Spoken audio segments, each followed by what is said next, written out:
So this is my friend Bethany. She's my roommate, and I am going to teach her about my Guatemala website. I gave her the link for it a few hours ago, and she's had time to explore it and to ask questions about it and to come up with some excellent questions that I can hopefully answer before the end of this video. First off, I'll start with showing you my website here on the computer. So this is my website, and it's going to be backwards in the video, but I have tabs for the HDI score, video responses, and flat world ranking, video responses, top 10 events, CMAPs, poverty photos, millennial development, poverty education, and gender equality and infant mortality. So, and Bethany has now had time to explore all of that. So Bethany, what did you think about the website? I thought it was really good. I didn't understand a lot of the CMAPs. So I don't know what they are supposed to teach me. Okay, Explain so what that means. We can go to CMAPs, and I can probably add some more descriptive, descriptions about them. So here we have our CMAPs, and maybe we can do this too. Can you see them? Okay, so here we have our CMAPs, and the title here, like where everything starts here, is the title. And this is a video that we watched. Most of these are from videos that we watched in class. And our teacher has asked us to make a CMAP about the perspectives that we talked about in class, and things that we learned from the video. So the video, Guns, Germs, and Steel, we talk about the history behind inequality. We talk about New Guinea because that's where it was started. And it was talking about a question that was asked, why are white men more wealthy? And so these CMAPs just kind of branch off into things that we've talked about in class or things that we discovered or learned while we were watching the video. So these aren't specific to Guatemala? No, these are not specific to Guatemala. This one's called the Flat World, and we learned about the ranking. Globalization is... So there's individual-led globalization, company-led globalization, and country-led globalization.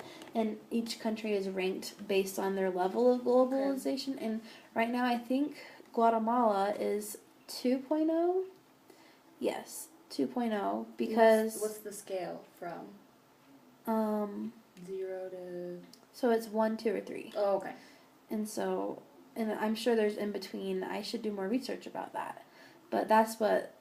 because it's not as global as the United States. Mm-hmm. This one's about the world systems theory, about core nations, semi-peripheral nations, and peripheral nations. And that's just kind of another way of ranking them. Core nations are like the United States or the UK or the bigger countries that have more they have more influence in the world. The semi-peripheral nations are where things are made, and peripheral nations are where resources are from, Africa and places like that. So that's just what these CMAPs are about, and it goes on about sex and gender and infant mortality and stuff like that. We also had the top 10 events. These are the most recent events. Some might have happened since January or since all of these were done, but most of these are current. And I see quite a few of them are regarding the former dictator of the Civil War. Is that one of your questions? I was just wondering why you chose to include that. I chose to include the Civil War in these because it's so underrated. Oh, we can turn this back to us, I think. It was so underrated. I hadn't heard of it in the world until I looked it up myself. And I think it was something that we should have been more aware of. And I feel like America tries to get involved in things, but it didn't get involved in this at all. And I think that the Civil War caused a lot of the economic problems that we face in our world, that Guatemala faces. And so, like, I included, like, natural disasters. Right, I saw that. Things that could have influenced the economy. I'm sorry. She's laughing because our roommate's on the floor crying. I'm not laughing about Civil War. That would make me feel bad. That would be bad. But we're talking about, like, because, you know, these huge events have to have influence the ranking of the country. Why is this considered a third world country when, you know? Yeah. So now we know it's because there's been natural disasters, civil wars, all kinds of crazy things happening. There was a volcano, I think, that I put about. Yeah, I read about that. And these are all from, like, the past about 2.5 years, 3 years. Yeah, like this one in 2013, their main export, I think that was one of your questions too. One of your questions were, what's their main export? Well, the answer to that is coffee. They grow a lot of coffee. But in 2013, they had a coffee fungus, and it declared a state of emergency because they couldn't they couldn't export tainted coffee. So that had to have affected the economy in a really bad way. I'm sure. The next thing we have over here is poverty photos. And these are pictures that I have found on the internet that depict the kind of living situations that people in Guatemala are facing. As you can see, they are nothing like what we see in America. And what was your kind of response to that?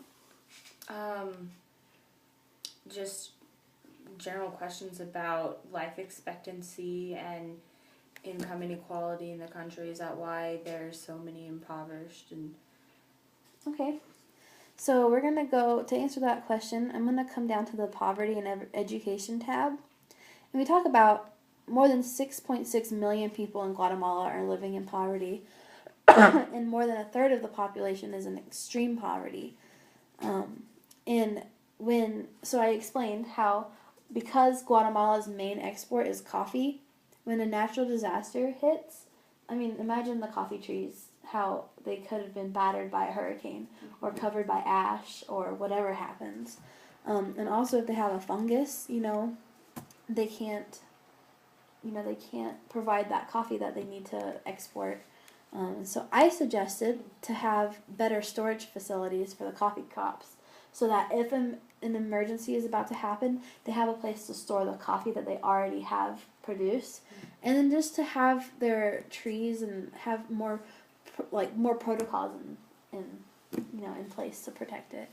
As for your questions about GDP and life expectancy, I have a spot here on the poverty tab called More About Guatemala's Economy, and under that you can find that their GDP is about 7.8 billion compared to United States 16.72 trillion.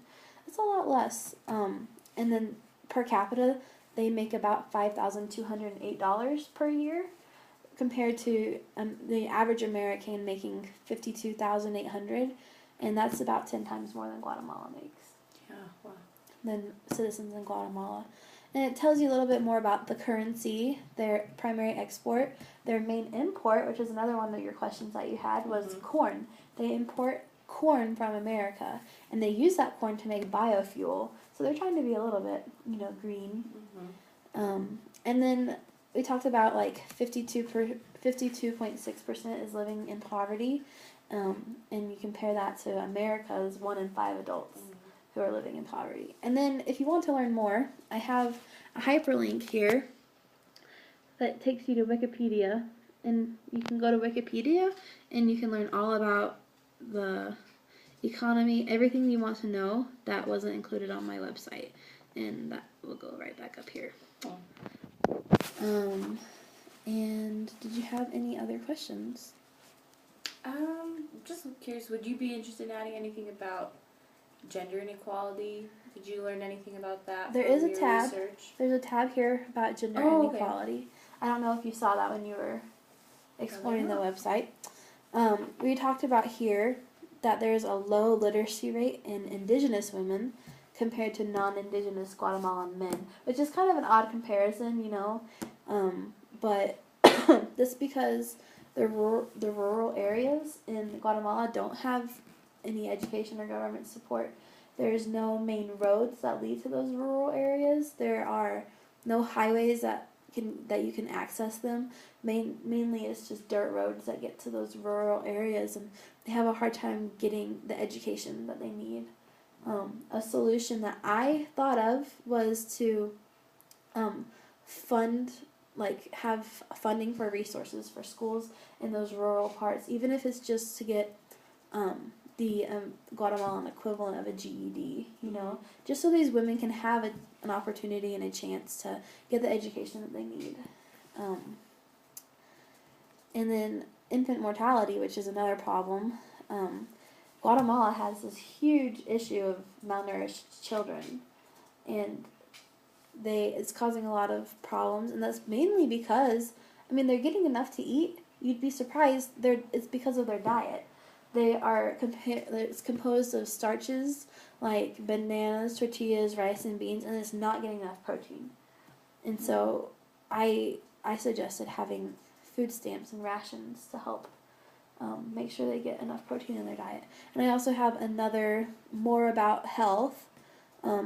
Guatemala actually performs the lowest in terms of infant mortality and or life expectancy, which is 71.6 years, compared to the rest of Central America.